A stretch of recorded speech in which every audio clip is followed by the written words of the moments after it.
और बुलेटिन की शुरुआत में आपको सीधा दौसा लिए चलते हैं। आज 9 अगस्त यानी विश्व आदिवासी दिवस है। इस मौके पर कई कार्यक्रम आयोजित किए जा रहे हैं। ये आपको मीरा हाईकोर्ट दौसा की तस्वीर दिखा रहे हैं। तो तुम विधानसभा और लोकसभा में क्यों नहीं बोलते हो? जो विधानसभा और लोकसभा में जो हमारे नेता बैठे हैं उनको चुनौती देना चाहता हूं। एसटी एससी के भाइयों को तुम दोनों को खुश रखना चाहते हो, ये हो नहीं सकता। आप बोलो संसद में, आप बोलो विधानसभा में, अगर आपको अच्छा नहीं लगता है तो, लेकिन बोल नहीं सकते, बोल नहीं सकते। उनमें दम नहीं है। मैं किसी का विरोध नहीं कर रहा, यह राजनीतिक सभा नहीं है। मैं तो यह समझाने के लिए आया हूं कि मैं मेरी स्वर्ग सिधारी मां की कसम कहना चाहता हूं, क्या 1 इंच जमीन का 1 पैसे का दुरुपयोग नहीं होगा। और अभी तो हमारा 10 लाख रुपए साल का इसका खर्चा हमको देना पड़ रहा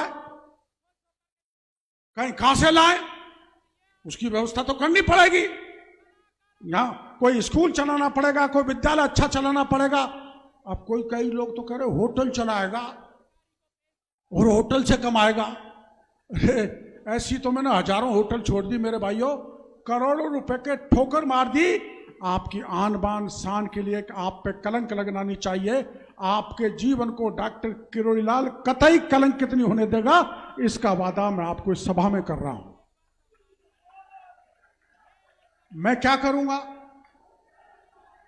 जो घोषणा किया वो तो अलग बात है, पर किसी गरीब की बेटी की शादी नहीं हो रही तो हाई कोर्ट करेगा।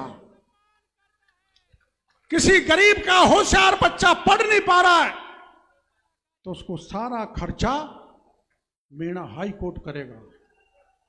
मैं ऐसी व्यवस्था करके जाऊंगा जो समाज को यहां से करोड़ों के रुपए की आय गरीब की भलाई में वो आप खर्च करोगे, ऐसी व्यवस्था मैं करूंगा।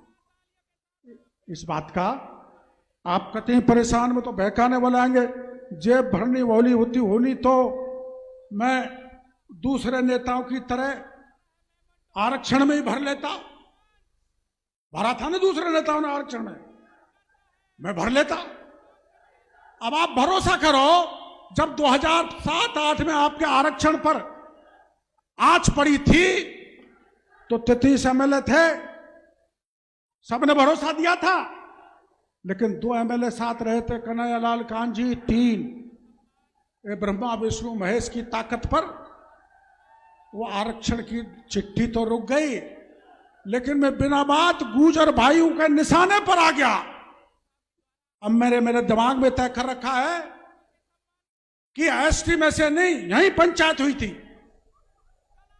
मैंने कहा था हमारे 12 बीघा की पार्टी है, 12% है। एससी की 16 बीघा की पार्टी है, 16% है।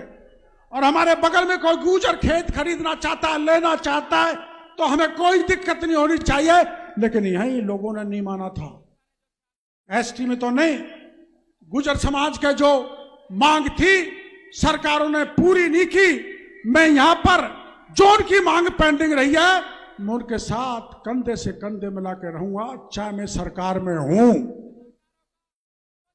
और आपके इस आरक्षण पे किसी प्रकार से आंच नहीं आने देंगे, इसका भरोसा मैं आप लोगों को देना चाहता हूं। ये टोटल 101 बीघा जमीन है मेरे भाइयों, 60 तो इधर है, 41 उधर है। हम उधर एक छोटी सी गौशाला खोलना चाहते हैं, एक बड़े संस्कृत